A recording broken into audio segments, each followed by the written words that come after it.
What's up, Taiwan? I'm Yvonne with news from here in Taiwan and around the world. President-elect Lai Ching-te's team has revealed the details of his inauguration ceremony next month. Tiffany Wang was at the announcement.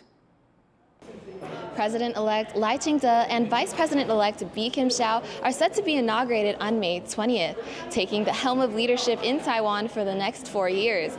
And they'll be starting off with much celebration.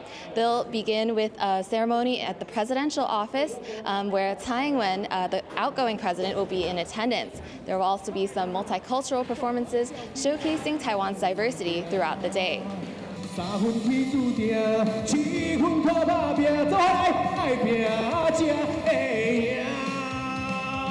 Taiwan is arguably at its most prominent moment in the world stage, and there will be multilingual hosts for this inauguration who will be able to speak to foreign dignitaries and also foreign media in attendance.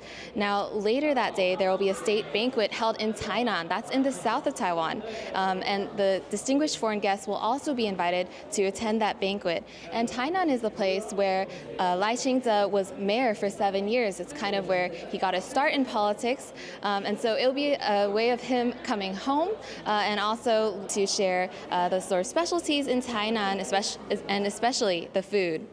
They're hoping to showcase the potential of Taiwan's democracy and celebrate yet another successful election. Howard Zhang and Tiffany Wang in Taipei for TaiwanPlus. Concerns are continuing to grow in Quake, Hualien County in eastern Taiwan over Rockslides. The area has been experiencing heavy rain and a spate of aftershocks. 梅雨季节快到了，04、03的影响，地震的影响之下，如果开始100多公吨或是200多公吨的石头掉下来的话，我想一定是跳跃式的，一定会掉到哪里去，我们后果不堪设想。People living downhill from a mine run by the Asia Summit Corporation are particularly concerned.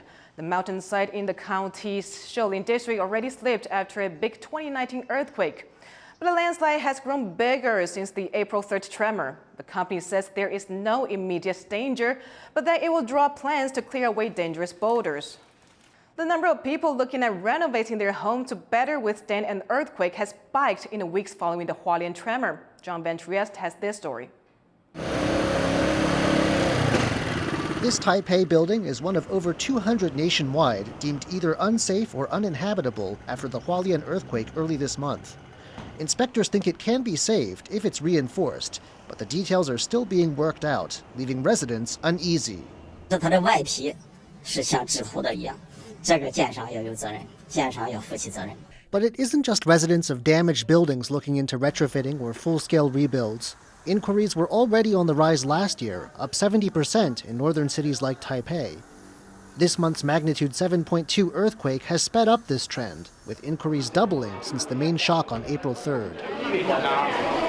它会有2个部分呢，一个就是大家比较关心的重建的部分哈，那另外一个就是有一些可能震完之后会有一些需要修缮补强的，所以这方面都有相关的这些电话的询问跟需求。 The real estate industry sees urban renewal projects as a way to boost property values as well as earthquake resilience. Some also see it as a way to speed up the slow process of renovating Taiwan's aging houses. 围绕上面的推行会比起都更来的容易哦，因为它可能没有一些面积啊，或是没有一些这个户别上面的限制哦，甚至是说它周围的一些这个道路上面的一些限制性哦，可能在围绕上面都会相对比较宽松一点。 And with monetary incentives set to run out next year, this surge in interest may continue even after aftershocks subside. Delphine Chen and John Van Trieste for TaiwanPlus. In the first for Taiwan, firefighters got a helping hand from a water-shooting robot. The remote-controlled robot was sent in to tackle the blaze at a rice warehouse in Yilan County. The robot is resistant to heat and explosions and uses infrared cameras to detect heat sources.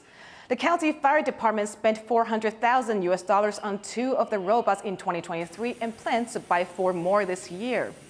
Firefighter safety has been a big issue in Taiwan in the past year. Local officials hope the robots will mean their human colleagues won't have to put themselves in danger so often.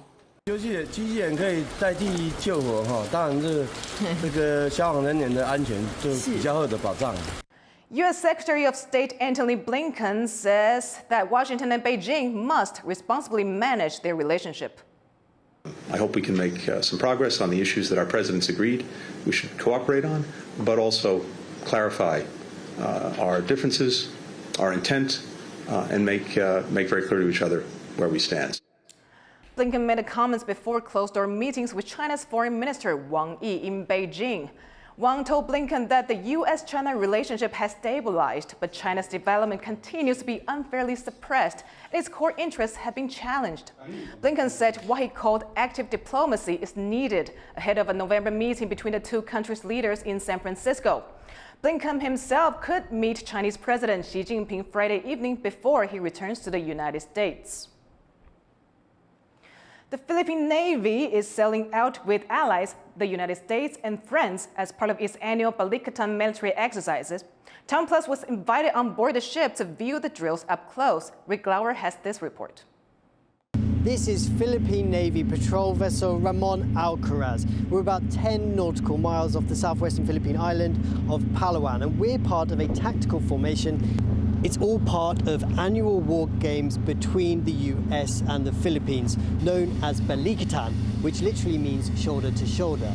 This year, for the first time, includes both Australia and France. It's a show of unity to counter China and its increasingly aggressive territorial claims in this area. As these drills take place, China has doubled the number of ships operating in the South China Sea. These contested waters, there is a delicate balance of power. The Philippines is, of course, also the closest point to Taiwan, which is also subjected to Chinese aggression. As this formation heads north, it becomes more likely that these vessels will encounter Chinese ships. This then becomes a show of unity from the Philippine military, which is outmatched by China but has powerful friends. Alex Chen and Rick Lauert in the Philippines for TaiwanPlus. A Marine brigade has apologized for restricting overseas travel for its troops ahead of the country's biggest annual defense drills after it triggered a slew of complaints. The Kuang exercise will take place in late July. The brigade banned trips abroad starting a month before the drill, a change from the 2-week period where troops were advised not to travel overseas. The brigade's commanders have apologized for any misunderstanding, saying the announcement was meant to remind troops to carefully plan their departure date. Emergency workers in Gaza say they have finished their search for mass graves at a hospital in the enclave south. The workers say they've uncovered 392 bodies spread across 3 grave sites at the Nasser hospital complex following the withdrawal of Israeli forces there.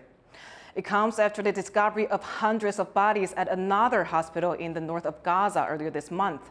Israel's military says it's not responsible for burying people in mass graves and that the graves at Nasser were dug by Palestinians months ago. Officials in Gaza are still working to identify the bodies. They say there are children among those buried. Meanwhile, pro-Palestinian protests on campuses across the United States are intensifying. Hundreds of students have been arrested, but the police crackdown does not appear to be working, with more and more students walking out of class. Rosa Greninger reports. Police officers clash with protesters at a pro-Palestinian rally at the University of Southern California. These demonstrations have erupted at several college campuses in the United States as students protest universities' financial ties to Israel and demand an immediate ceasefire to the Israel-Hamas war. It is insane that this educational institution that preaches all these high, lofty ideals about education and understanding and making the world a better place is making money off of death and destruction and genocide. The action has led to hundreds of arrests. It began peacefully at New York's Columbia University 9 days ago. Students set up an encampment on the school grounds, demanding they cut investments from any company supporting Israel's war in Gaza. Columbia University says it's holding talks with protesters to reach an agreement to remove the encampment. And it's also given them a deadline by which to dismantle their tents. Just meters away, House Speaker Mike Johnston was at the Ivy League school to address its Jewish students. He also called on protesters to end their demonstration. My message to the students inside the encampment is go back to class and stop the nonsense. These pro-Israel lawmakers called on the university's president to resign, saying the protests have made Israeli students feel unsafe. Those Israeli students at Columbia and several other colleges have staged counter-protests alongside pro-Palestinian rallies. It's a complex issue for US President Joe Biden to navigate, given America's support for Israel in the war and his dependence on these young voters at this year's election. The president believes that free speech, debate, and non-discrimination on college campuses are important. They're important American values, and so he'll always be very clear. We will always be very clear about that here. A message that's unlikely to satisfy either side of the argument. And the movement is growing, with students in Paris now calling on the government to help Palestinians. But despite the crackdown from police in the United States and the country's alliance with Israel, these outraged students continue to camp on university grounds, making it clear they won't stop until there is tangible action against the devastation unfolding in Gaza. James Lin and Rosie Greninger for TaiwanPlus. Think Taiwan, and most people think semiconductors. But the country is also a major exporter of electronic displays. More and more of these screens are now being used in vehicles, but there's debate over whether they add or subtract from driving safety. Chris Gorin explains. Screens, they're everywhere. In your living room, on your desk, in your pocket, even on your wrist.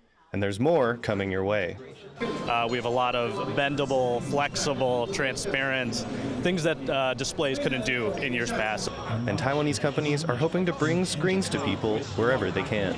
This is Touch Taiwan, a convention for display technologies. Displays have been one of Taiwan's fastest growing exports this year. And among the technologies relevant to everyday life that have been getting a lot of attention are vehicle displays, both for inside and outside the car. In the next generation of cars, screens might take up the whole dashboard, roll up inside the seat, even take up part of the side windows. But do these high-tech screens improve the driving experience? Not according to the research. Studies from the UK and Sweden have shown that using touch screens is even more distracting than using smartphones while driving, and it makes people worse drivers. Those touch screen and big screens are definitely a distraction. But the automakers have been implementing this strategy for the past few years, mostly for cost-saving strategies, because they don't have to install physical buttons and dials. But manufacturers say screens could also improve safety by putting them on the outside of the car, for example, letting other cars know if it's slowing down or if pedestrians are nearby. There is lots of different kinds of situations on the road or different very chaotic traffic. So this display will definitely improve the overall driver safety.